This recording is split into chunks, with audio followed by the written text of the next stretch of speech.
area could drastically affect the way we move toward 1985. Good evening, I'm Don McGaffin. On May the 19th, voters in this area will vote on a forward thrust proposal to authorize the sale of $440 million worth of bonds over a 15-year period. Their yes or no votes will determine if this area accepts Forward Thrust's plan for rapid transit. The required federal matching funds of $900 million is added in.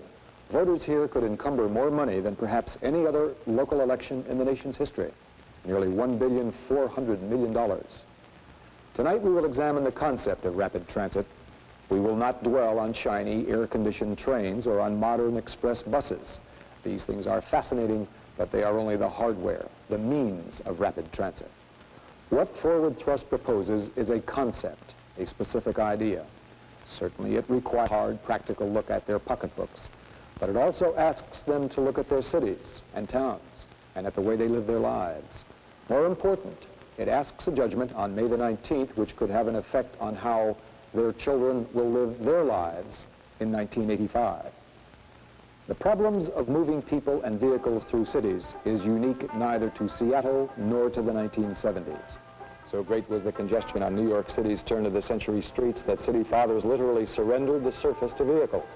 At first, they raised people above the madhouse traffic in the nation's first elevated railroad. But the omnivorous gasoline engine eventually devoured the L to find more lanes for cars and trucks. A continent away on Puget Sound, interurban rapid transit appeared by 1902. In 1918, thousands were happily paying the $1.39 fare for a Seattle-Tacoma round-trip ticket on the old interurban. But 10 years later, the line was dead. Its assassin, the automobile. Earlier, a consulting engineer with international credentials was brought to Seattle to try to unsnarl the city's streets. He wrote this: "The city's growth will be retarded with a tendency to develop congested, undesirable, and unhealthy districts unless rapid transit facilities are provided." Now, these words may sound like a Forward Thrust brochure, but they were written in 1911 by consultant Virgil Bogue. No one listened to him. Later, Seattle got serious about rapid transit as automobiles multiplied. The city ordered a full-scale rapid transit study. Their consultant wrote this: "For obvious financial and physical reasons, rapid transit in Seattle is inevitable, or the city's natural growth will be impeded."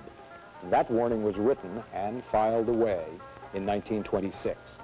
The warnings from these long-dead reports are being heard again today. The echoes have a different form, but during peak hour traffic, they carry the same urgency. We find our biggest congestion in traffic is here through the downtown area, both northbound and southbound on the freeway. Despite the fact 5 mornings and 5 afternoons a week, an avalanche of cars hit Seattle's freeways and the Lake Washington bridges. Conditions can range from bumper to bumper crawl to just midland mobility. And when the peak hour traffic hits the downtown area, Seattle can and does resemble Los Angeles. When it is bad, it can be very, very bad. But when it is good, it is not very bad at all. Engaged in a rough, tough political fight, Forward Thrust does not go about trumpeting the fact that except for peak hour morning and afternoon traffic, automobile congestion at this point is bearable. This is what downtown Seattle can look like at 5 minutes after 5 on a recent weekday afternoon. The financial area can look like a ghost town 10 minutes after 5 some days. Air pollution remains a growing problem, of course, but in terms of moving people and vehicles, there is clearly no need for rapid transit at this moment. But the political war now being fought over rapid transit is in fact a battle for the possession and the shape of the future. And when the antagonists look into that future, they see vastly different things. Seattle's going to choke on the automobile. We say it will strangle. We don't mean tomorrow. Absolutely not. This is, we're not going to strangle. We are choking right now in our critical corridors. If they get it the way they've erected the corridors, or proposed the corridors, that will strangle the city. The bridges across the lake, of course, are choked. I don't think that the east side will strangle. This is one of the hardest messages to convey to people because they look at the city as it is today and they assume it will stay that way. And it's not true. This is the worst form of salesmanship, to try to frighten people. The problem is to convey how bad it will become if we don't do something about it. Spearheading the drive for rapid transit is a man with a sweeping view of Seattle's future. He is a hard-nosed idealist to his friends, a Praetorian guardsman for the establishment to his enemies, but he knows what he wants. His name is James Ellis. I want a chance to be where the action is in the creation of a magnificent city. To me, that's the most rewarding possible way and the most useful way to spend my days, if you want the honest truth. For the city, I really want the same thing. I want it to have a chance to develop to its potential, and I want it to preserve some of those unique things which are simply not able to be found anywhere else. Thousands of Forward Thrust volunteers have been beating the metropolitan bushes for years, campaigning for rapid transit. They've made presentations from Kenmore to Renton before practically every club, organization, and group in between. Harry Goldie works for Boeing between 9 and 5. The rest of the time, he works for rapid transit. He's made hundreds of speeches, but he's also listened. Get out there and show them a location of a bus station or a rail station or a routing of buses. First time around, we made the mistake before the last election of telling them this is what we're doing, you know, and not listening. This time we went out and we listened, and man, did we learn. What Forward Thrust learned, it incorporated into this final rapid transit plan. In general terms, by 1985, the system will be a rail and bus combination. Trains will connect downtown Seattle with Capitol Hill, the University District, Lake City, Greenwood, Ballard, and down the Duwamish Industrial Area over to Renton. Another line connects with Mercer Island and Bellevue. Plans call for an enormous system of buses, feeding stations with parking for 20,000 cars. There will be both subways and elevated tracks and a system of 34 train stations. The proposal has enemies. Most people agree transportation improvements will be needed, but claim this plan is too expensive and that this area does not need trains. They challenge Jim Ellis's figures, particularly the contention that the 60,000 jobs now downtown will double by 1985. Well, it's happening. You don't have to be looking at a book. You can look at the city. You can see it. It's happening in buildings around us. Right there, a new building, a new hotel coming up. It's happening in the large number of new office buildings which have been built within the last 10 years. We have had a significant increase in space devoted to commercial activity downtown. In the financial core, in the commercial center, in the heart of the port, where we connect with each other, where we need face-to-face contact. Here we are growing and growing dramatically.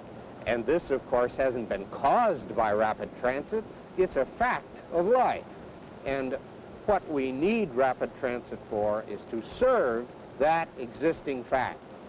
We feel that projections of enormous growth in downtown are simply not based upon an accurate view of the kinds of jobs, the kinds of new sources of employment which would be entering the metropolitan region and which may decide to locate downtown. I think the replacement is somewhat important because for most of the buildings going up in a built-up area, we're also taking buildings down. And there should be some netting out as to what we're doing with new buildings. Netting out of employment. We add so many new employees in a new building, but we've eliminated so many old employees in a building in use that's been torn down to make way for the new building. Do you think then that the net gain will not be all that much? Will not be near as much as seemed to be projected. Seattle is the primary core, but Renton and Bellevue and Kirkland and Redmond and Issaquah and Bothell, et cetera, et cetera, et cetera, these are all satellites, all part of the metropolitan complex. And the movement of people within this metropolitan complex is what we're talking about. We aren't talking about a provincial subject. We're talking about a metropolitan subject, a metropolitan circulation system. I don't believe that the rapid transit plan as being proposed is going to benefit the smaller community. It's going to do precisely the opposite. The small community on the east side of Lake Washington presently serves as the bedroom for the major metropolitan city. The jobs are located in downtown Seattle. The land bank, the available developable land, is on the east side, in Redmond as an example. Here we are with a bedroom and no industry. Because of this, we have an unbalanced community with a great number of people and very little industry. No, I don't subscribe to that theory at all. The trains run two ways. The buses run two ways. Do you really mean you think people will live in downtown Seattle and come to Bellevue to work? Yes, I do. They do now. No, I don't think so. They say that the rail runs two ways, but unfortunately there aren't too many people living in downtown Seattle to come out here. We must have, in order to have a balanced community, industry to develop this balance. We have a very large land bank.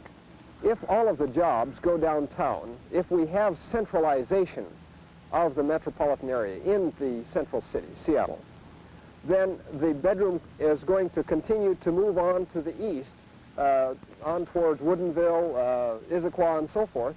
And what the small city, Redmond, Kirkland, whatever, is going to become is merely a bypass or a stop along the route onto the rapid transit system to go to your job downtown Seattle. I think that the whole system is, again, put together to save downtown Seattle. Some people get so rabid on this that they say the line running through the center of the city should have been over near the lake, like we should avoid downtown. It doesn't make sense. It's a major destination. Now, sure, I don't deny that rapid transit will stimulate additional growth downtown. I also don't see anything wrong with it.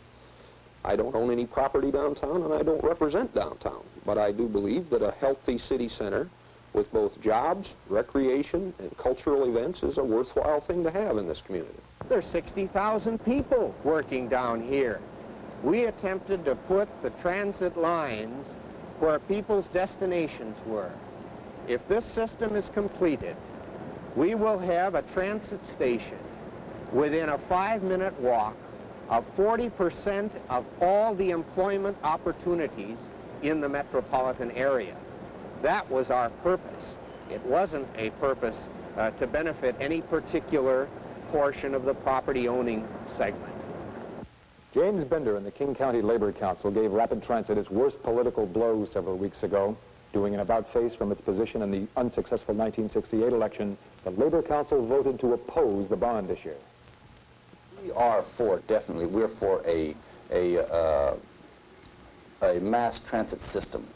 We want that made perfectly clear, but we're for one that would be self-contained electrical buses or these turbine engines where there's no exhaust coming out, and where it could be flexible according to what the population goes. And it wouldn't be a panacea for real estate developers and the blue bloods who control the property to say, okay, now you're going to build a hotel here, a shopping center here, a parking lot here, and everything else is coming downtown, and everything will be oriented, the Planning Commission and everything will be oriented to fix it along those corridors. This transit program, the entire forward thrust program, is a major public improvement. It meets a vital necessity, but it also puts people to work by the thousands. But before we voted for all bond issues because we were told it would mean jobs. But see, we're, I suppose, what the long hairs call us, the middle class, and we now know the value of a dollar more than we did in those years, and that we know that just by virtue of the fact that we build something that can't be used and it's not feasible and doesn't enhance the cities and the metropolitan area, that we can't be for it just because it would create jobs for us. It is the classic illustration of the right time to do a necessary public work. Jobs and population are two gut issues in the rapid transit campaign. Who will live where and where will they work in 1985? A group of University of Washington professors sees major commercial and industrial development here east of Lake Washington. People already have swarmed into residential areas here, and some commercial development has followed. They claim Forward Thrust predicts too many bedrooms and not enough businesses here, and claim this rapid transit plan protects the established downtown Seattle. Forward Thrust population and job arithmetic was done by its consulting firm Duluth Cather from figures provided by the Puget Sound Governmental Conference, a publicly financed planning organization. Led by Professor Edgar Horwood, the professors demand a recount of those figures.